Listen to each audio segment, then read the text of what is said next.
তাদের এই আইডি নাকি আইডি হ্যাক হয়ে গিয়েছিল। প্রিয় ভাই বোনেরা, এই বিষয়ে যারা বিশেষজ্ঞ তারা পরিষ্কারভাবে বিভিন্নভাবে বলেছে যে আইডি এইভাবে হ্যাক হতে পারে না। সেশন অ্যাটাক কিংবা ডিভাইস লগইং এ কোনো ব্রাউজার ইনফেকশন হলে অনেক ক্ষেত্রেই এই জাতীয় লক্ষণগুলো দেখা যায়।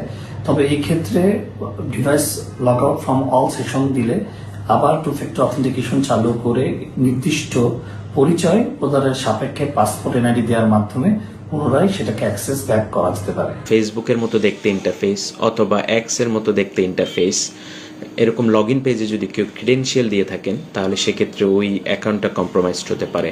এছাড়া থার্ড পার্টি অ্যাপস বিভিন্ন ধরনের যেগুলো প্লে স্টোরের বাইরে থেকে যদি ইনস্টল করেন অথবা কোনো ম্যালিশিয়াস অ্যাপস আপনাকে কেউ ইমেলের মাধ্যমে বা আপনি ইন্টারনেটের কোথাও থেকে আপনি ডাউনলোড করে ইনস্টল করেছেন, সেক্ষেত্রে আপনার ডিভাইস কম্প্রোমাইজ হতে পারে। সুতরাং বোঝা যাচ্ছে যে 5টা 9 মিনিটে এই অ্যাকাউন্টটি পুনরুদ্ধার করার চেষ্টা করা হয়েছে।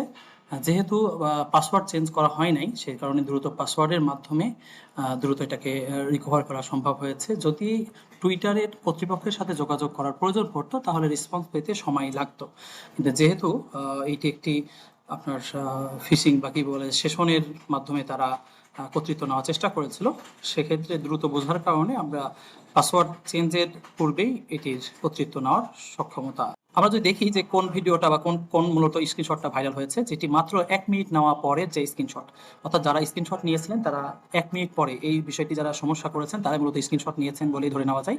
তো সেক্ষেত্রে 1 মিনিট পরে স্ক্রিনশটটি নিয়েছেন, কিন্তু যেহেতু দ্রুত এটাকে রিকভারি করা গেছে, তারা পরবর্তীতে প্রায় 5-6 ঘন্টা পরে মূলত হচ্ছে এটা প্রচার করেছেন, একযোগে প্রচার করা হয়েছে, যেটি একটা সংঘবদ্ধ আক্রমণের একটা প্রমাণ দেয়।